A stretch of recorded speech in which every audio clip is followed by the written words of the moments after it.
Agora vamos falar da parte boa, gente. Parte boa, a parte do dinheiro. Porque afinal, ninguém trabalha de graça. Todo mundo tem que comer, todo mundo tem família para sustentar. Uma vez que você definiu isso daqui, igual eu falei, você vai ter uma base muito boa, uma precisão muito boa do que você tem que fazer, o que tem que fazer em campo, quanto tempo demora em campo, quando você vai, o que vai ter que fazer no escritório, quais serviços estão envolvidos nisso daí. Daí você vai para a tua próxima etapa, que é você definir o quanto isso vai custar nos autos, que é a formação dos honorários, que o juiz vai querer que você coloque esse valor nos autos. Aí você vai dizer se as partes vão dizer se aceitam ou não aceitam, uma parte que tem que pagar ou não tem que pagar. Aí vocês vão negociar essa discussão do valor dos honorários. Eu já falei um pouco sobre isso também na aula anterior. Vou falar um pouco agora, mas vamos ter uma aula especificamente somente sobre formação de honorários. O que eu vou apresentar aqui para vocês é uma breve introdução do assunto. Um resumo do resumo, mas eu acho importante para complementar essa aula, para vocês terem esse escopo completo, até a questão de quando vocês colocam os honorários. Ok? Então, aqui nós temos os métodos, tá? Que eu exemplifiquei, que eu gosto de trabalhar, que são os métodos que eu conheço, que é um método que você faz os seus honorários baseado no número de horas que você vai despender para fazer esse laudo, ou você trabalha com o seu laudo a partir de um preço de mercado daquele serviço, por exemplo, é uma análise de imagem histórica, a minha empresa faz isso e ela cobra X reais para fazer isso, então eu vou colocar esse valor no laudo. Uma valoração de áreas ambientais, elas custam X, então eu vou colocar esse valor no laudo. E tem o outro método, que é o método que geralmente é o mais usado, que é trabalho custo-lucro, que basicamente você vai ver o quanto vai demandar de trabalho para aquilo, para você, qual é o custo disso, o custo desse trabalho, o custo da hora da tua empresa, o custo da tua energia, o custo de tudo isso daí, e você vai colocar a margem de lucro que você quer em cima desse valor, que chama que é o TCL, que é o trabalho custo-lucro. Então essa é uma outra metodologia. Tá? Vamos supor, me custa para fazer essa análise de imagem histórica, eu vou ficar tantas horas no escritório, meu escritório tem custo mensal de X, essas horas me custam no escritório tanto, aí eu vou ter deslocamento de gasolina, deslocamento de alimentação, deslocamento de hotel, deslocamento disso, todos esses custos, custo de software, custo daquilo, custo disso, custo desses milhões de coisas, vou somar todos esses custos e vou colocar a margem que eu quero em cima. Vamos supor, isso vai me custar 10 mil, eu quero uma margem de 100%, então eu vou cobrar 20 mil. Entenderam qual que é a ideia? Na verdade, a margem de lucro fica em 50%, no caso. Aí você vai colocar 100% em cima... Se você colocar 100% em cima do valor do custo, você tem uma margem de 50%. Não erre essa conta. Margem de 100% só se você ganhar uma coisa e vender, entendeu? Mas mesmo assim, margem de 100% de lucro não existe. É sempre uma margem referente à diferença que você tem. Então, nesse caso, se eu coloco 100% de custo como o meu lucro, a minha margem é 50%. Certo? Então, vamos falar um pouquinho sobre esses métodos. O método de horas investidas. Basicamente, eu faço a conta. Eu vou demorar em campo 8 horas. Em escritório, 10 horas. Para ler os laudos, demorar 10 horas. Para fazer as comunicações de parte, eu vou demorar, 5 horas. Aí eu somo essas horas e, baseado, eu coloco o valor da minha hora. A minha hora custa 500 reais. Aí eu coloco, daí eu faço o número de horas que eu vou ter pelo valor de horas, pelo valor da minha hora. Certo? Então vamos supor, minha hora vale 500 reais. Aí eu vou demorar 20 horas para fazer perícia. Então meus honorários são 10 mil reais. Esse é o método. Quais são as vantagens desse método? É um método muito fácil de apresentar e explicar. Porque você tem que, pelo Código de Processo Civil, você tem que explicar de onde. Não adianta você colocar, eu vou cobrar 10 mil reais pela perícia. Não adianta colocar isso. Você tem que explicar de onde está tirando esse valor. Então, é um método de fácil explicação. É rápido fazer. É rápido. Você diz tantas horas de campo, tantos dias de campo, transporte é isso, minha hora custa tanto, e você coloca lá. Isso também é muito bom porque você facilita o aceite, principalmente se você é associado a alguma instituição. Por exemplo, eu sou associado do Instituto Brasileiro de Avaliações e Perícias de Engenharia do Paraná, o IBAP-PR. Então, nós temos uma tabela de honorários. Então, a gente segue essa tabela e coloca nos autos essa tabela. Então, já é um motivo a mais para não impugnarem, porque você está baseando o tempo que você vai gastar na perícia, tempo que você vai gastar, a partir de uma tabela de um instituto, de uma associação que você é associado. Então, isso facilita muito. E a questão de trabalhar com honorários, vamos entender uma coisa. Geralmente, advogado trabalha com honorários. O meio jurídico trabalha com honorários. Então, é uma coisa muito aceita nesse meio. Então, é uma coisa que dá para trabalhar bem. Então, é uma coisa que eles entendem, é uma coisa fácil de lidar. Certo? Uma pergunta aqui. Para utilizar a tabela do IBAP, eu preciso ser membro? Sim.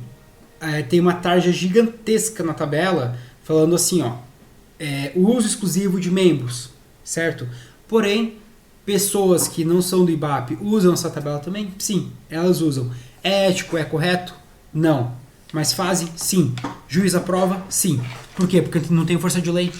Eles não são obrigados a pagar aquele valor da tabela.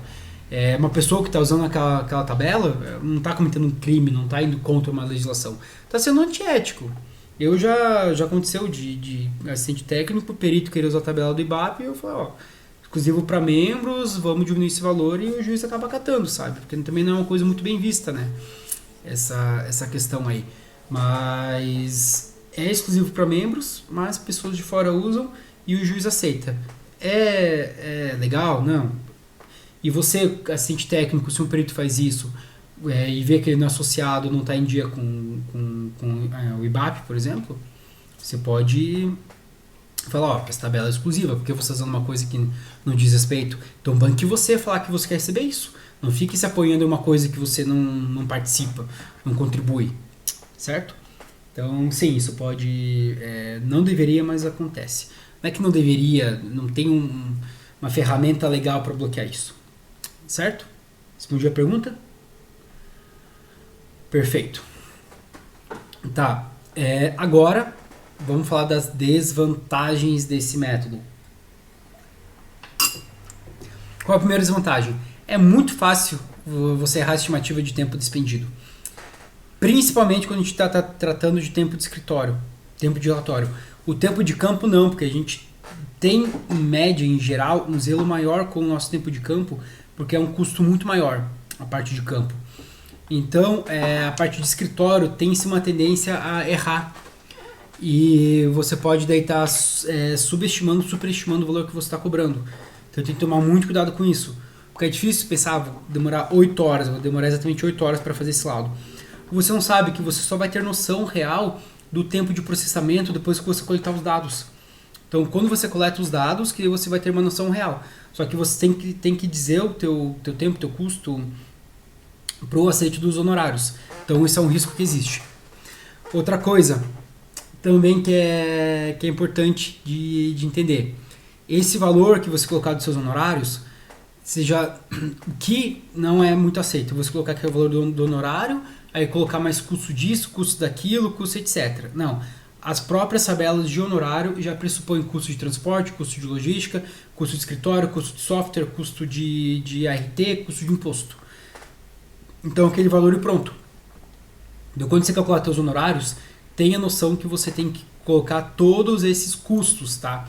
Os honorários não é o seu lucro, ele também é o seu custo embutido, ou seja, o seu honorário é o valor bruto, não o valor líquido. Então tome muito cuidado com isso. Outro ponto também que tem alguns temas que não são pacificados, que podem deixar mais demorado o aceite dos honorários.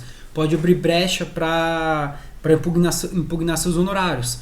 Por exemplo, a questão de eu colocar como um custo pericial a leitura dos autos, tem juiz que aceita e juiz que não aceita. Tem juiz que diz que é intrínseco do cargo, tem juiz que tudo bem colocar esse valor. Então, não é uma questão pacificada. Obviamente, se você perguntar para um perito, ele vai falar que tem direito de fazer isso. Isso é fato. E que ele vai querer ganhar mais. Então isso não é uma questão pacificada e pode abrir abertura para impugnação de honorários. Tá? Então, de maneira bem resumida sobre horas investidas, é isso daí. Esse método de horas investidas para compor honorário é o que eu mais uso. Por quê? Porque eu tenho uma alta demanda de perícias. E tendo uma alta demanda de perícias é um método que tem uma certa precisão, já que eu sou afiliado do IBAP, me facilita muito. Facilidade de aceite nas partes, você faz mais rápido os seus honorários. E não me custa muito tempo caso não seja aceito, etc. Não desperdicei, não investi muito tempo numa coisa que não foi para frente. Então é um método que eu particularmente mais gosto de usar. Aí vamos falar sobre o segundo método, que é o preço de mercado. Esse método, o que é? Eu presto um serviço, né, igual eu expliquei, presto um serviço, tal, eu pego esse preço de mercado e coloco no valor da perícia. Isso é um método que tem vantagem o quê? É fácil de você justificar a apresentação desse valor. Porque você pode pegar um contrato de serviço, pode pegar alguns outros preços de mercado, você consegue balizar a sua proposta orçamentária de uma maneira muito prática, o que não levanta muita questão de impugnação. Além de que, se você já trabalha nesse meio, é uma facilidade muito grande para você, porque você vai estar muito acostumado a fazer esse tipo de orçamento. Então, esse é justamente o segundo ponto. É bom para peritos que estão migrando do meio empresarial para o meio pericial. Então, ou seja, você vai ter como ter criado uma base. Daí você consegue facilitar essa questão de você fazer os seus honorários. Ou seja, você não vai começar do zero, você não vai estar lá perdido, você vai ter algo ao que se balizar, algo a se prender para se justificar. Quais são as desvantagens desse método? O preço de uma perícia é sempre maior que o preço de um mercado. Ah, mas por que perito ganha mais? Não é porque perito ganha mais, é porque perito tem um custo maior. Porque você ir lá e uma empresa te contratou, você faz aquele serviço e entrega aquele serviço. Você não precisa ficar fazendo agendamento de horário, você não precisa ficar fazendo documentos processuais, você não precisa ficar fazendo mil coisas. Tá? Você faz o serviço e pronto. Mas não, o perito ele tem que despender mais tempo justamente por todas essas movimentações inerentes de um processo. Então isso é uma coisa aí um pouco mais complicada. O que outra coisa que tem que se atentar nesse ponto? A maioria das perícias, agora está começando a mudar um pouco esse cenário, mas a maioria das perícias é feito por pessoa física e não pessoa jurídica. Em São Paulo agora está tendo essa mudança, aqui no Paraná você faz o cadastro no Caju de pessoa jurídica, só que pela minha experiência, principalmente aqui no Sul, eu acho, eu não gosto de ser generalista, mas eu, como perito, nunca vi uma empresa ser chamada para fazer perícia. É sempre o perito, nunca é a empresa, certo? Então tem esse ponto. E o que isso interfere? Interfere que a carga tributária de PF é diferente de PJ. Muitas vezes, uma perícia que você faça, você já vai estar entrando no máximo de tributação. O que é diferente, que se você fazer esse serviço para uma empresa, você tem tributação inerente à sua empresa, que é uma tributação menor do que pessoa física. Então você tem que se atentar muito a esse detalhe. Então você às vezes vai colocar um valor que você está acostumado com PJ, mas a tributação é em pessoa física, em PF, o que vai te causar um grande problema e uma redução muito grande no seu lucro. Tá?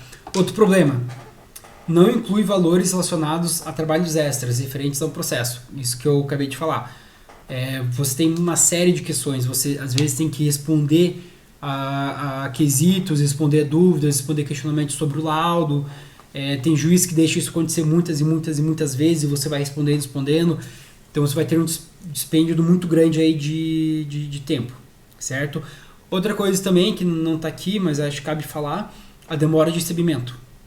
Você querer fazer um preço de um mercado para perícia não é válido porque o mercado você define de direta forma de pagamento e você não tem questões processuais que vão atrasar a perícia, que vão atrasar o pagamento, que vão atrasar o recebimento.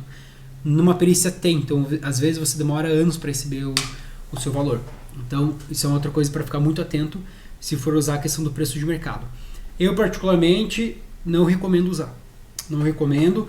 Recomendo para você balizar uma coisa ou outra do início do seu serviço pericial. porque a perícia sempre custa mais caro que o preço de mercado, por tudo isso que eu falei. Aí temos o terceiro método, que é o TCL, trabalho custo-lucro. O TCL, ele tem o problema, vamos começar a falar das vantagens, né? Ele, de todos esses métodos, é o método que tem uma maior precisão. Você tem uma precisão muito grande do teu custo e do lucro que você quer ter. Então você tem uma previsão muito boa do trabalho que você vai ter, uma previsão muito boa do custo que você quer ter e do lucro que você quer ter. Igual eu expliquei. Por quê? Porque você vai definir todo o teu custo, todo o tempo investido nisso, e aí você vai determinar qual lucro você quer ter em cima do teu custo e das horas investidas de trabalho. Entende? Então por isso que é um método que você tem muita previsibilidade. E inclusive você tem uma maior previsibilidade de caixa, porque você deixa isso de uma maneira mais organizada, mais concreta. Você consegue auferir com uma grande precisão o lucro que você vai ter. Então você, às vezes, igual eu falei, do método de horas investidas, a partir de um valor de honorários de hora fixa, você não tem essa precisão do lucro que você vai ter. Mas nesse caso do TCL, você tem. Outra coisa também que você vai fazer todos esses cálculos por trás, porém, você não precisa apresentar necessariamente todos esses cálculos na sua petição de honorários, na sua intimação respondendo o tanto que você quer ganhar.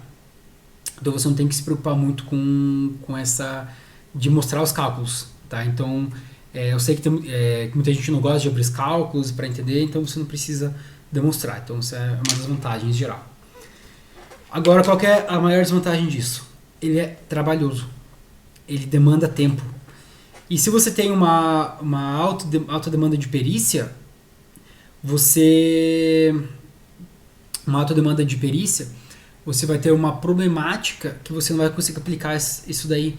Ou você vai aplicar e você vai ter investido muito tempo nesse orçamento, muito tempo, por uma coisa que você não tem certeza se você vai ser o perito ou não.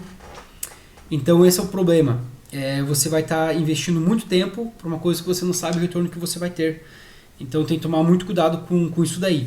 E além disso, se você, por exemplo, vai fazer perícias que tem uma demanda maior, perícia médica, perícia, enfim, esses outros tipos de perícia, que são mais perícias no menor valor, você não vai poder ficar fazendo isso daí, porque vai demandar muito tempo e você vai viver fazendo orçamento de honorários para perícia sem conseguir fazer as perícias, entendeu? O problema é que você fazer dessa metodologia, TCL, dependendo da margem que você coloca, vai ficar inerente, vai ficar muito maior que os outros métodos. Então, o método TCL tende a criar um custo de honorários maior do que os outros métodos, o que pode causar impugnações. Tá? E outra coisa também é que quando você vai colocar o valor dos honorários da maneira especificada, não tão especificada, né? Igual eu falei aqui nesse item passado, você tem que diluir teu lucro, porque você não vai colocar o teu lucro lá, vou lucrar tanto com essa perícia, porque ele fala, pô, o lucro está muito alto. Pode ter gente aí com ser humano, né, gente? Pode ter você fala, não, tá muito alto o lucro desse cara, vamos baixar o lucro. Pô, o cara tá com margem de 50%, o cara colocou 100% em cima do custo. Como assim? Isso não é certo, não é válido. Aí você pode estar abrindo para discussões desnecessárias. Então, o ideal é que você dilua esse valor em outros custos, tá? Então, essa é uma desvantagem desse método. Entenderam? Doutor, desses métodos, qual você mais usa? Igual eu falei, o método que eu mais uso, horas investidas, certo? O TCL eu não gosto de usar, que demanda muito tempo. Então eu não uso muito. E preço de mercado eu não gosto nem um pouco de usar, porque ele dá valores muito baixos e pode causar até prejuízos, tá? Então o que eu indico é horas investidas. Só que, igual eu falei, tem esse risco no começo de você errar, de você achar, putz, isso eu vou demorar 5 horas para fazer, demora 10. Então tem esse risco, certo? Mas aí também tem o risco de você achar que uma coisa você demoraria 10 horas, vai demorar 5. Mas você colocou 10 lá nos honorários e ficou no horário muito alto e vou recusar teu orçamento.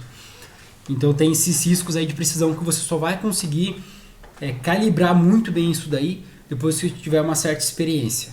Então, eu aconselho para peritos que estão começando, se basear em preço de mercado, mas construir no método TCL e ir aprimorando para no final conseguir trabalhar só com horas investidas. Perfeito? Então isso que eu recomendo. Respondido?